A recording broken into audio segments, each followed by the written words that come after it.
In front of a camera, Tom explains his wife self-deleted on their wedding day. Then he shares the whole story, which happened a few months ago.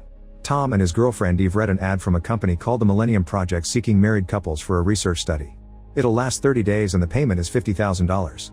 Eve points out Tom would have enough time to finish his book and the money would allow them to finally start a life together. They aren't actually married, so they agree to lie. Before meeting with the scientists for an interview, Tom reveals he's bought a ring and proposes to Eve so they can marry after the experiment is over.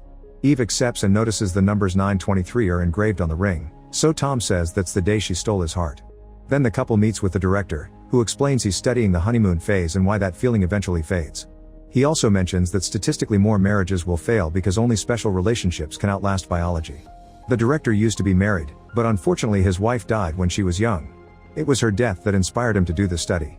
Tom and Eve lie and say they've been married for a month, then they're interviewed separately. The contrast among their answers is quite clear, but they also show love for each other. Sometime later all the couples chosen for the study are gathered at the facility. Tom is clearly nervous and while he's still sure he wants to do this, he mentions they should have a safe word in case either of them want to abandon the experiment at any time. Eve agrees and they choose 923 as their safe word. Then the director announces the start of the experiment and the couples are split by making the men and women leave through different doors. Then Eve is given an injection that puts her to sleep. When she wakes up, she's on a bed with Tom and both are wearing the clothes assigned by the company.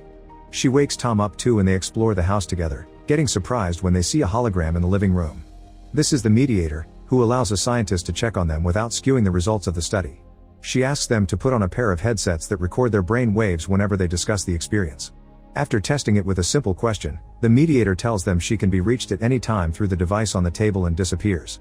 Now the couple is free to explore the house. They find an old record player and play some music to dance and sing in the living room.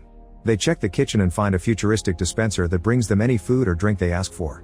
They also unpack the only bag they were allowed to bring. Since they'll be spending Christmas in the house, they've bought gifts for the occasion. Eve has also brought cookies that were spiked with uppers in Tom's notebook so he can keep working on his novel. There are cameras everywhere but sadly their phones have no signal in the house. There's also a very nice office for Tom to work in peace. In the evening, they ask the dispenser for a bunch of things just for fun. Then they light up the fireplace and bring some champagne to the couch to watch a movie on the screen that rises from the coffee table. Afterward they go to the bedroom and cover the camera with their clothes so they can get naughty. Eve reminds Tom to wear protection and once they get going, Tom is rougher than usual. After they're done, Eve is quite shaken, so Tom apologizes and comforts her. On day 3, the couple is watching a movie in which the protagonist gives birth. Seeing the baby on the screen inspires Tom to say they should have one, but Eve immediately rejects the idea because she doesn't think they're parent material. On day 11, they decide to try the spiked cookies. She immediately bites one, but Tom is hesitant even though he's tried it before. To help him relax, Eve goes to prepare some drinks, and when she comes back she finds Tom chewing. When the effect kicks in, the couple decides to play hide and seek and when Eve chooses a random room, she pushes the door so hard that she makes a hole in the wall. She hides behind the boxes for a while but ends up coming out, so Tom jump scares her. Then it's Tom's turn to hide and while Eve counts, she hears a weird noise followed by someone yelling for help. She rushes to the entrance and is shocked to see one of the other wives from the project crying and desperately asking to be let in because her husband is trying to kill her.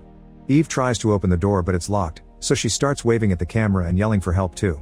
At that moment the husband shows up, hits the woman's head against the door, and carries away the body.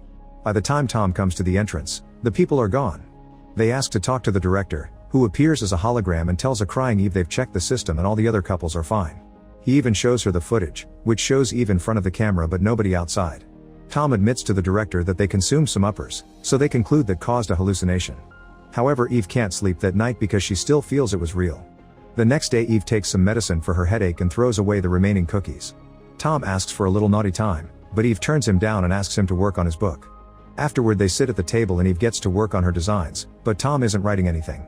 Instead he brings up the subject of having children again, ignoring Eve's request for silence. She snaps and starts pointing out all the issues they have to solve in their lives before even thinking about babies, like the fact he wants to live off his writing but he hasn't written anything since the study started. Eve promises that if he finishes his book, then they can consider a family at all. Feeling hopeful, Tom goes to the office to write. Moments later Eve visits Tom at the office and shows him the cover she's designed for his book. Tom admits he hasn't made any progress, which Eve finds weird because usually he couldn't go a day without writing. He starts to doubt if this should be his career, but Eve encourages him not to give up on his dream and mentions she fell in love with his passion. Afterward Eve goes to bed, but on her way to the bedroom, she hears a voice saying don't trust Tom. When she turns around she's startled by Tom, who asks her to spend the night getting naughty. However, Eve now feels weird and decides to go to sleep. On day 14, Eve is looking at some pictures of them and Tom mentions he loved that trip. However, Eve points out it was a design exercise and she added him in with Photoshop. Tom wonders if she's okay because she hasn't been wanting to get intimate lately, but Eve assures him she's just not in the mood. In the evening after Tom has gone to bed, Eve gets in contact with the mediator because it was her voice who told her not to trust Tom. The mediator says Tom isn't the man Eve thinks he is and admits that judging from the files, she hadn't expected the couple to make it past the first week. Before the mediator can say more, the call ends. That night Eve can't sleep, so she goes to the office to check what Tom has written so far, only to get stuck on the dedication that shows his love for her. Tom finds her and Eve decides to ask him if he's messing with her, revealing what the mediator said. She also asks him if he really ate the cookie, because he used to be the one with bad hangovers after it. Tom gets angry and accuses Eve of not trusting him, implying they should break up. A desperate Eve says she does trust him, she just feels things have felt off since they entered the house and the mediator has made it worse. Tom points out it must be part of the test to drive them apart and swears he'd never lie to her, causing Eve to hug him and apologize. From then on, Eve decides to keep up a more positive attitude and starts covering the house with Christmas decorations. When the mediator tries to talk to her, Eve just covers the hologram light to get her out of their lives. The next time she looks in the mirror, she notices she's gaining some weight. Meanwhile, Tom has been in his office writing a lot, and when he finishes decorating, she rewards him with some naughty time in front of the fireplace. However, as soon as he kisses her, she asks to stop and pushes him away, saying his kisses feel different.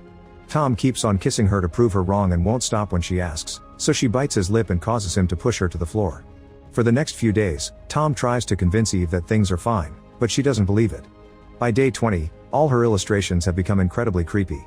That night Eve wakes up when she hears a noise coming from the hole in the wall and looks through it to discover Tom talking to the mediator. Tom tells her that Eve doesn't trust anything and that she isn't stable, so he wants help for her. The mediator announces they'll prescribe her a light sedative.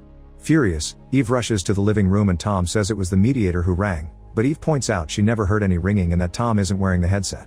She also goes to the dispenser and finds the sedative, throwing it at the mediator when she mentions she hasn't been checking in daily and accusing Tom of treating her like a crazy person. After telling Tom that the mediator is manipulating them, Eve leaves in a huff. That night, Eve feels sick and runs to the bathroom to throw up in the toilet. Remembering she's getting fat and has been pissing nonstop, Eve calls Tom over and tells him she's pregnant. Tom is very happy, but Eve is panicking. She wants to leave and talk about their options. The idea of even considering terminating the pregnancy makes Tom furious and he starts insulting Eve, calling her a bad mother and asking her to hide her pathetic depression for the sake of Christmas. Afraid, Eve plays along. On day 25, the couple exchanges gifts. Tom is excited to get a movie on Blu-ray, but Eve points out he hates that film and she bought it as a joke. Eve gets a curling iron, which she doesn't like very much.